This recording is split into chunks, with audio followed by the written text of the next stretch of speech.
Saya mengucap syukur kita masih diberi kesempatan untuk mendengarkan kebenaran firman Tuhan. Saudara-saudara, sebelum saya menyampaikan firman Tuhan, izinkan saya mengucap syukur dan berterima kasih kepada hamba-hamba Tuhan, saudara-saudara yang menonton lewat live streaming dan digerakkan oleh Tuhan untuk melakukan sesuatu yang merupakan kejutan buat saya. Jadi beberapa hari yang lalu ada seorang yang dari Sidoarjo mengatakan, Pak, kami tergerak untuk menyumbangkan sepatu buat korban bencana. Saudara-saudara. Dan saya tanya, kira-kira berapa? Ya lebih lah dari 1.000 pasang. Lebih dari 1.000 pasang. Cara Tuhan bekerja dengan luar biasa. Kemudian tadi malam dapat SMS, Pak, anak panti ada berapa? Terus saya kasih tahu ada sekian, anak yang sekolah misi ada sekian. Begini, nanti ada 3 malam saya ajak mereka tidur di Hotel Bintang 5 di Nusa Dua. Sorry, hanya untuk anak-anak panti. Luar biasa, saudara tinggallah di rumah Bintang 5, saudara. Cara Tuhan bekerja kadang-kadang di luar pemahaman kita, saudara-saudara. Dan saya selalu mengatakan tiap hari selalu ada keajaiban. Saya ulangi lagi, dalam hidup ini setiap hari selalu ada keajaiban dan saudara-saudara mungkin saudara belum sempat mengenali keajaiban itu. Tapi fakta bahwa Anda masih bisa bernafas hari ini, itu keajaiban dari Tuhan. Jangan pernah melupakan bahkan hal-hal yang terkecil. Persoalan, ada orang sudah melihat keajaiban, melihat tiang awan, tiang api, menyaksikan kebesaran Tuhan, masih saja mengeluh dan complaining serta bersungut-sungut. Dan itu membuat Tuhan marah sehingga generasi itu tidak bisa memasuki tanah perjanjian. Itu yang akan saya khotbahkan. Jadi saya tadi pagi sementara terapi saya mendengarkan bagian ini. Saudara, setiap pagi saya mendengar 2 pasal di dalam Alkitab. Tapi pasal ini yang betul-betul membuat saya merenung. Mari kita akan membaca di dalam kitab Bilangan pasal yang ke-14. Saudara akan menemukan sebuah kisah pilu, kisah yang membuat kita semua harus belajar sesuatu. Mari kita akan membaca, saudara-saudara, mungkin dimulai dari ayat yang ke-20.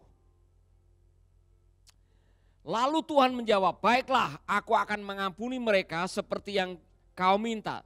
Tetapi aku berjanji demi diriku dan demi aku yang hidup dan berkuasa di bumi ini bahwa dari orang-orang ini tidak seorang pun masih hidup untuk memasuki negeri yang telah kujanjikan kepada nenek moyang mereka. Sebab mereka tidak mau taat kepadaku dan terus-menerus mencobai aku. Padahal mereka sudah melihat cahayaku yang kemilau dan keajaiban-keajaiban yang kulakukan di Mesir dan di padang gurun. Tidak, mereka tidak akan memasuki negeri ini. Dari antara mereka yang melawan aku, tidak seorang pun akan menginjak negeri itu. Tuhan marah. Tuhan marah kepada orang-orang Israel yang gara-gara mendengar apa kata 10 pengintai yang membawa berita negatif. Mereka marah di depan Musa, mereka marah dan mereka mulai mengingat masa lalu yang ada di Mesir. Di sini kami akan mati di padang gurun. Dulu di Mesir ada susu, madu, daging. Istilahnya mereka sudah punya zona nyaman walaupun di negeri perbudakan. Sampai mereka mengatakan lebih baik kami mati di Mesir daripada kami mati di padang gurun. Saudara-saudara, Tuhan serius. Saya kaget waktu Tuhan membuat sebuah keputusan bahwa hei, kamu semua yang jahat ini, kalian tidak akan masuk ke tanah perjanjian. Di dalam generasi itu hanya 2 yang boleh, Yosua dan Kaleb dan anak-anak yang di bawah umur 20 tahun. Pelajaran yang sangat luar biasa, ternyata complaining, murmuring sebetulnya, murmur itu saudara bersungut-sungut. Itu sesuatu yang serius di hadapan Tuhan. Jadi waspadai kebiasaan suka bersungut-sungut, ya kan? Tahu bersungut-sungut? Saudara tidak tahu apa itu sungut kan? Saudara tahu sungut? Saudara tahu jangkrik? Saudara tahu jangkrik? Jangkrik itu punya kayak antena itu sungut. Orang Jawa bilang itu sungut. Jadi mungkin tanduk kecil. Jadi orang yang bersungut-sungut adalah orang yang punya spirit memberontak. Suka nanduk. Nah, saudara-saudara, kepada kaum ini Tuhan sangat serius. Mengapa Tuhan tersinggung? Tuhan tersinggung. Tuhan marah sampai Tuhan akan memberikan hukuman. Musa dan Harun coba membela, tolong kalau bisa jangan sampai angkatan ini dibinasakan. Tapi Tuhan bilang, aku mengampuni, tapi disiplin tetap jalan. Disiplinnya apa? Angkatan ini tidak boleh masuk ke tanah perjanjian. Padahal tinggal sejengkal lagi. Saudara-saudara, apa yang bisa kita pelajari dari apa yang terjadi di sini? Nomor satu, persungutanmu adalah tanda bahwa engkau meremehkan pemeliharaan Tuhan dalam hidupmu. Mereka tiap hari, baru saja mereka mengalami bagaimana Tuhan mencukupkan mereka dengan mana. Mereka baru mendapatkan keajaiban waktu mereka rindu makan steak, makan daging, saudara-saudara. Tuhan mengirimkan mereka burung puyuh. Selama sebulan lagi, gratis. Mereka sudah menyaksikan bagaimana penyertaan Tuhan sehingga mereka tidak mengalami masalah-masalah yang sangat serius karena selalu ada perlindungan Tuhan dengan tiang api dan tiang awan.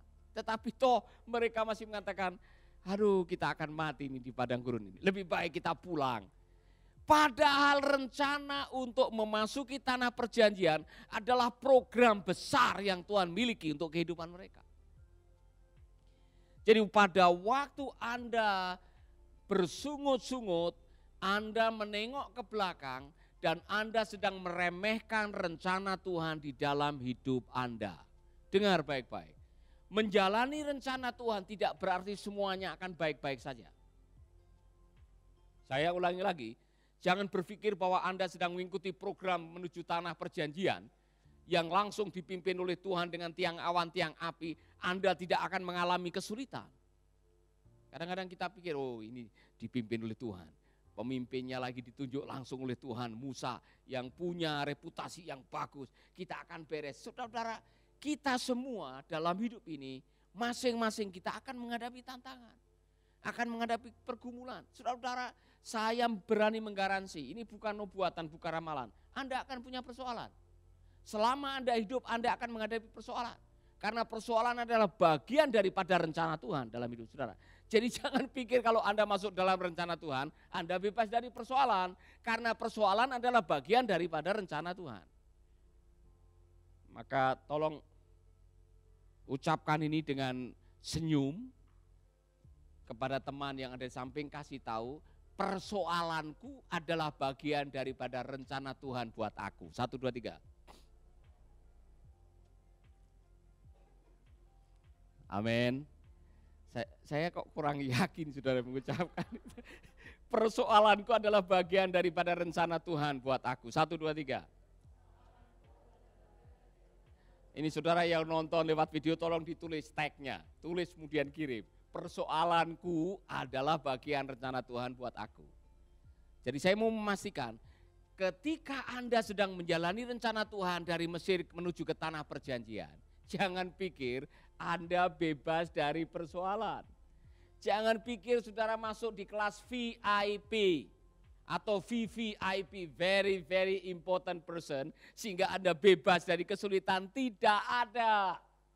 Justru padang gurun adalah menjadi sekolah karakter supaya waktu Anda masuk di tanah perjanjian, Anda sudah menunjukkan kualitas sehingga bangsa-bangsa yang lain akan tahu bahwa engkau adalah umat pilihan Allah. Jadi jangan takut persoalan, amin. Sekarang tengok lagi temanmu dan bilang, jangan takut persoalan.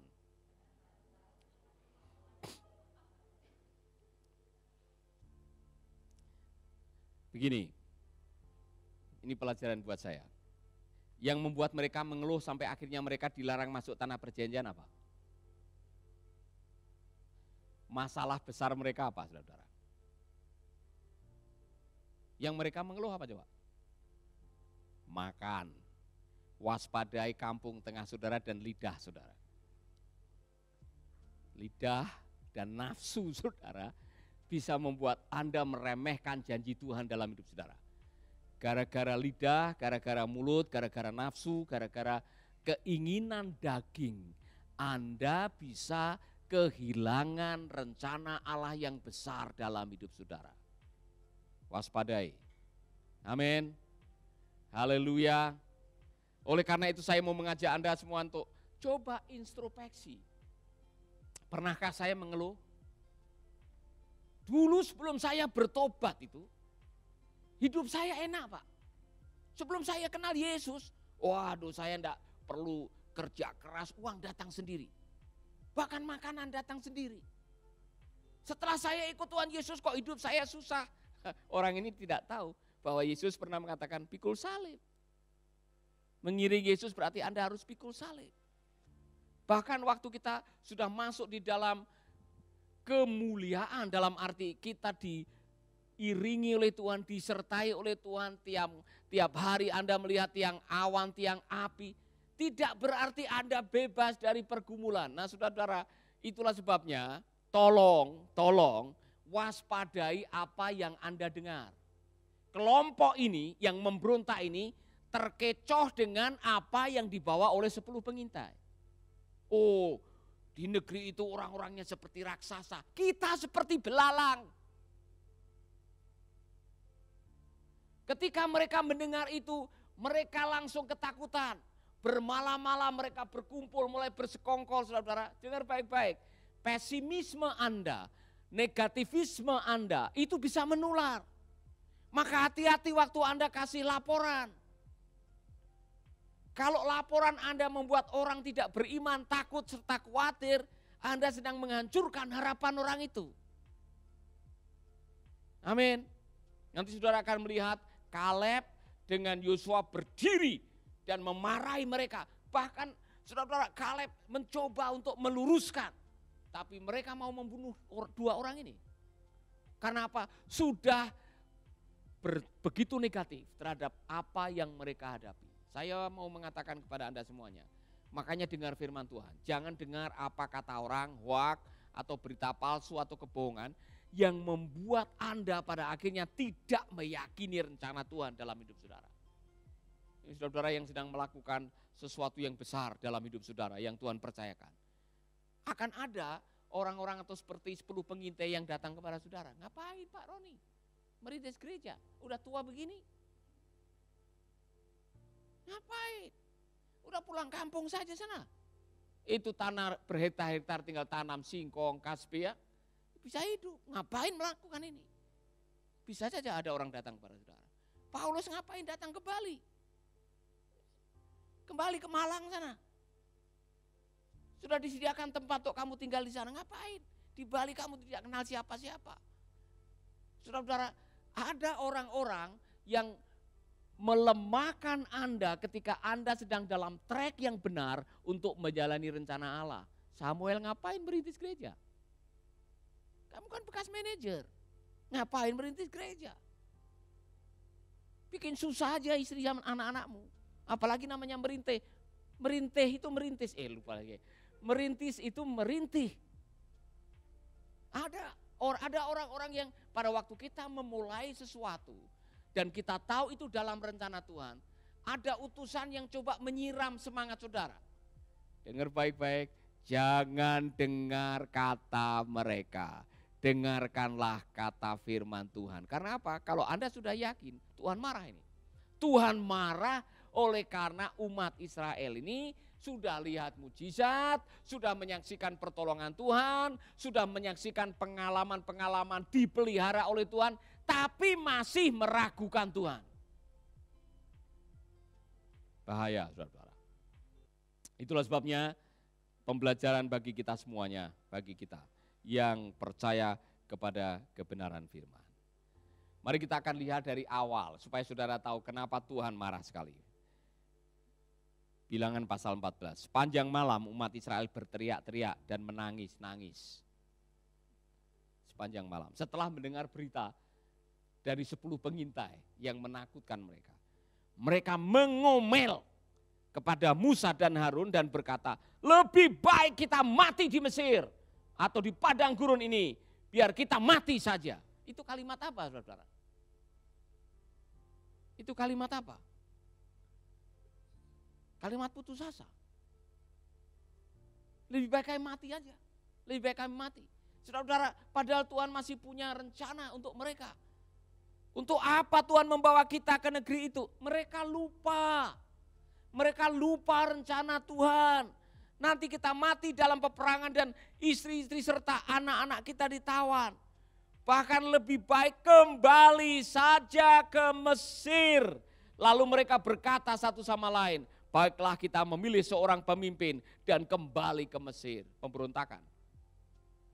Nanti saudara akan melihat ada Bani Korah, Datan dan Abiram yang memberontak.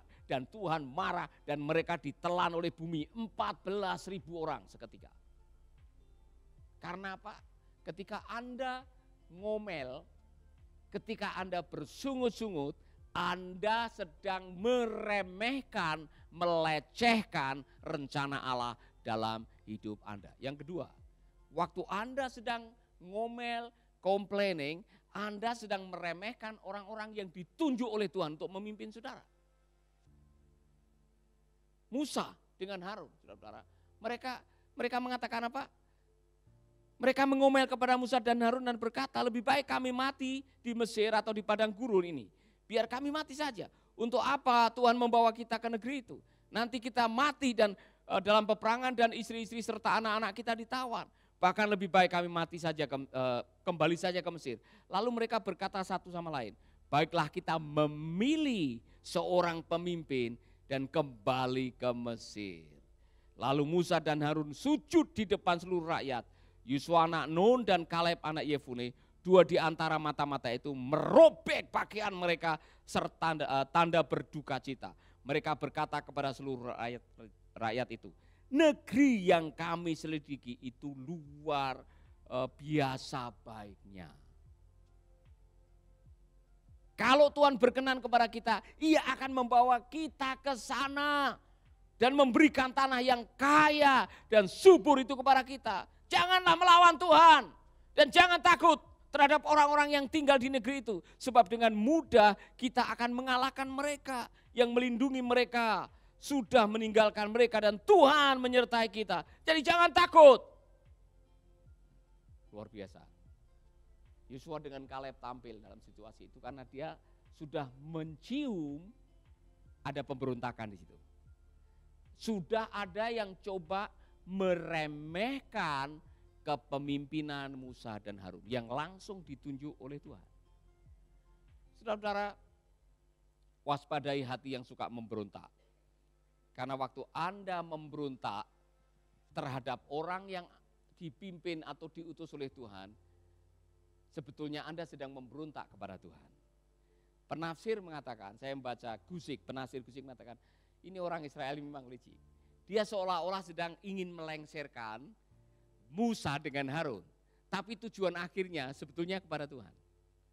Mereka meremehkan kepemimpinan Tuhan karena apa yang Tuhan lakukan untuk memimpin umat Israel itu selalu melalui Musa dan Harun. Saudara-saudara, waspadai hati yang suka mengomel atau bersungut-sungut karena di dalamnya ada pemberontakan terhadap pemeliharaan Tuhan. Amin.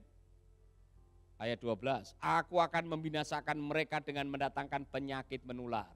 Tetapi engkau akan kujadikan bapak dari satu bangsa yang lebih besar dan lebih kuat dari mereka. Lalu Musa berkata kepada Tuhan, ya Tuhan, nanti orang Mesir mendengar hal itu, padahal dengan kuasamu engkau telah membawa kami keluar dari negeri ini. Musa mulai was-was. Nanti apa? Apa kata orang-orang sana? Kalau mendengar bahwa orang-orang yang keluar dengan pergumulan 10 tulah, kemudian mereka keluar, mereka semua mati di padang gurun. Apa komentar orang Mesir? Tapi Tuhan tidak peduli. Artinya ini rencana tetap harus menjadi rencana. Saudara-saudara, pelajaran yang sangat luar biasa bagi saudara dan saya dalam hidup ini.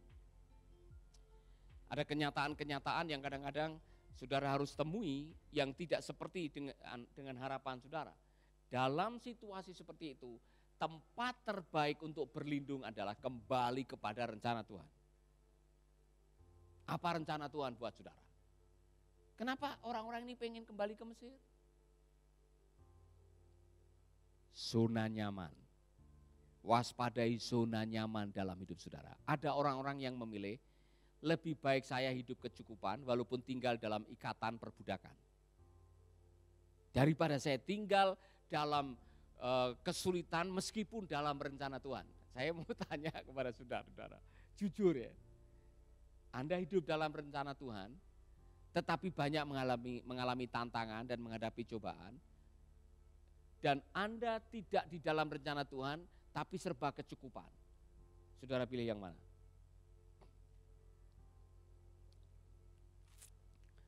Saya pilih ada dalam rencana Tuhan dan serba kecukupan.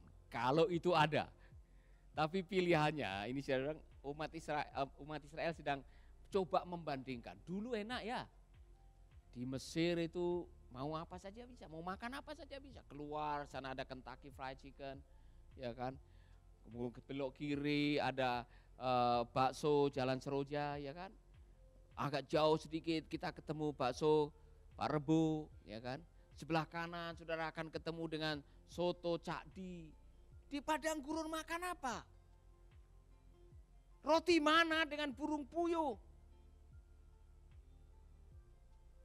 Memang nanti sebentar lagi kita akan masuk ke sebuah negeri yang melimpah dengan susu dan madu dan anggur yang luar biasa. Nanti, tapi itu nanti. Dulu lebih enak daripada nanti. Ada orang yang lebih baik tinggal di dulu, tapi nyaman walaupun tidak dalam rencana Tuhan, daripada nanti yang penuh dengan ketidakpastian, tapi disertai oleh Tuhan. Saya memilih, kalau saya lebih suka berjalan bersama dengan Tuhan dan di dalam rencana Tuhan walaupun harus menghadapi tantangan. Makanya saya berani meninggalkan zona nyaman dalam hidup. Saya belajar dalam hidup ini saudara-saudara, kalau Anda tahu ini adalah rencana Tuhan dalam hidup saudara, berani melangkah. Jangan sampai Anda menyesal di masa tua dan mengatakan, bodoh saya dulu. Dulu ada tawaran yang harusnya kalau saya ambil, saya sudah tidak seperti ini. Dulu gara-gara saya takut apa kata orang, takut dan mendengar bisikan mereka sehingga saya tidak berani melangkah. Saudara-saudara, kalau saya mau mengikuti suara hati saya bisa ketakutan dan tidak bisa berani melakukan apa yang Tuhan percayakan dalam hidup saya. Karena waktu saya masuk Bali ada beberapa orang yang tidak setuju. Langsung ada seorang yang saya anggap sebagai pemimpin saya, Bro, jangan di Bali. Nanti Anda akan mengalami kesulitan di Bali. Ada yang kasih tahu saya. Belakangan baru dia jujur, kenapa saya mengatakan itu dulu. Saudara-saudara, kalau saya mengikuti suara orang itu, mungkin tidak ada Mercy Indonesia. Jadi saya mau mengatakan kepada Anda semuanya, lebih baik bersama dengan Tuhan, meskipun menghadapi kesulitan dan tantangan dalam perjalanan. Haleluya. Pelajaran terakhir. Nanti akan berseri ini saudara, karena saya belajar prinsip yang luar biasa di sini. Complaining itu bisa membuat rencanamu menjadi fatal. Mengeluh kalau dibiarkan dan tidak segera diatasi bisa membuat Anda batal menikmati janji Tuhan. Tinggal berapa langkah lagi mereka? Tinggal berapa langkah lagi mereka akan menikmati tanah perjanjian. Akhirnya mereka semua mati di padang gurun. Angkatan ini, angkatan pemberontak ini, angkatan yang suka mengeluh ini, semua mati di padang gurun. Kasihan.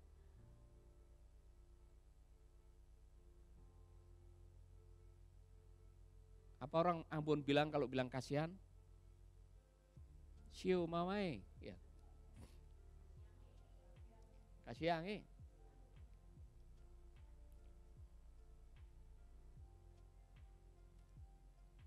Bahkan Musa tidak bisa masuk dalam tanah perjanjian karena kemarahannya. Sabar. yang membedakan orang sukses dengan orang gagal karena sabar kadang-kadang, keteguhan hatinya. Banyak orang-orang yang tidak mencapai garis finish karena tidak ada keteguhan hati untuk menanti dengan sabar dan menjalani dengan tabah. Dalam hidup ini kadang-kadang yang membedakan antara pemenang dengan pecundang adalah ketabahan untuk menjalani kehidupan di tengah tantangan. Tinggal 2 langkah lagi garis finish. Ada banyak yang tidak bisa menyelesaikan karena putus asa dan tidak percaya kepada Tuhan. Saudara-saudara, saya mau mengajak Anda semuanya, mari jadilah pribadi yang tidak mudah menyerah. Jadilah pribadi yang tahan banting supaya kita bisa mengakhiri dengan baik dan masuk di dalam tanah perjanjian atau menikmati promise, janji Tuhan dalam kehidupan saudara. Kadang-kadang saudara-saudara saya menyaksikan janji Tuhan itu bersyarat. Namanya conditional blessing. Kalau kamu setia, kalau kamu taat, kalau mau kamu tunduk, kalau kamu melakukan dengan jujur, maka aku akan. Termasuk ini, kalau kamu setia, kamu tidak memberontak, kamu teguh berdiri, kamu mau melakukan dengan sungguh-sungguh, maka janji Tuhan berlaku buat Anda semua. Haleluya. Mari kita akan membaca berikutnya, saudara-saudara. Ada satu kalimat seperti ini, kembali kepada ayat yang ke-26. Tuhan berkata kepada Musa dan Harun, sampai kapan orang-orang jahat itu mengomel terhadap aku? Semua keluhan mereka sudah kudengar. Kamu harus menjawab mereka begini. Tuhan berkata, aku bersumpah demi aku yang hidup bahwa kamu akan kuperlakukan seperti yang kamu katakan di hadapanku. Aku Tuhan sudah berbicara. Kamu sudah mengomel terhadap aku, sebab itu kamu akan mati. Dan mayat-mayatmu berserakan di padang gurun ini. Mengerikan. Apa artinya ngomel, bersungut-sungut, itu betul-betul menyinggung hati Tuhan. Saya belum pernah lihat Tuhan tersinggung seperti ini, saudara. Yaitu ketika kita meragukan janjinya. Ketika kita melupakan penyertaannya, ketika kita tidak menghargai apa yang telah diperbuatnya, mujizat demi mujizat, pertolongan demi pertolongan yang sudah pernah Anda alami, dan ketika Anda mengalami lagi, Anda lupa semua perbuatan Tuhan dalam hidup saudara, saudara akan bertemu dengan masalah ini. Apa artinya mati berserakan di padang gurun? Tidak dihargai, mati mengenaskan. Saya tidak mau mengakhiri hidup dengan mati mengenaskan, saudara. Mati dilupakan. Saya ingin mengakhiri hidup ini, walaupun mungkin saudara-saudara tidak sempat mengunjungi makam saya, tetapi saudara masih mengingat apa-apa yang mungkin pernah Anda dengar lewat Making Life Better, atau lewat kata bijak. Ada sesuatu yang Anda memberikan penghormatan terakhir. Tidak waktu mati kemudian orang mengatakan syukur, ya kan. Saya sudah lama mendoakan orang itu supaya mati sambar petir. Saya tidak ingin mendengar itu keluar dari mulut saudara-saudara. Kita akan memberikan minimal penghargaan. Kita merasa kehilangan. Haleluya. Saya kasihan dengan orang-orang ini. Selain Kaleb dan Yosua, tak seorang pun di antara kamu yang berumur 20 tahun ke atas akan memasuki negeri yang kujanjikan kepadamu itu. Waktu Kaleb dan Yosua mendengar itu, saya yakin mereka bangganya bukan main. Apa yang membuat mereka bisa memasuki? Positive thinking.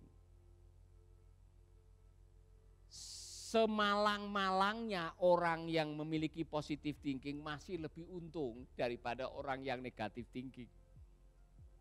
Maka dalam hidup ini tolong jadilah orang yang positive thinking. Apa artinya?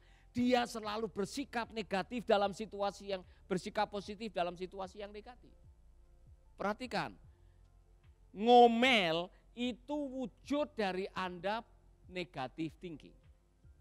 Karena Anda sudah terlanjur percaya dengan berita negatif. Yang membuat Anda menjadi orang yang negatif thinking. Negatif thinking Anda bisa membuat Anda negatif terhadap siapapun juga, termasuk kepada Tuhan. Waspadalah. Mengerikan sekali ini, saudara.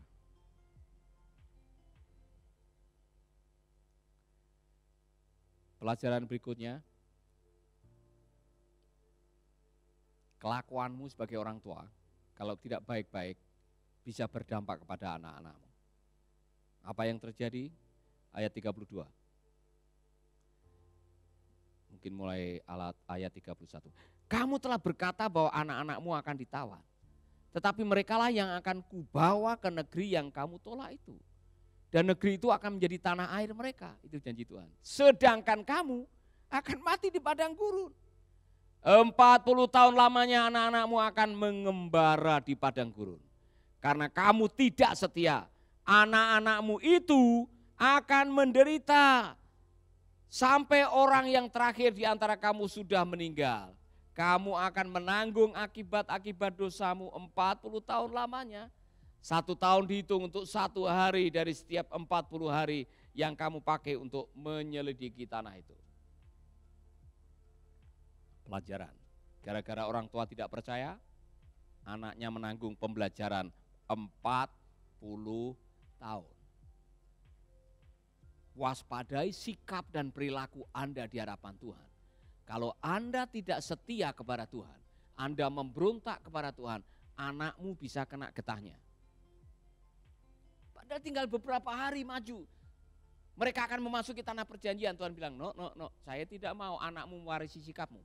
Maka Tuhan harus mengerjakan sikap generasi yang baru ini supaya tidak memiliki sifat seperti orang tuanya.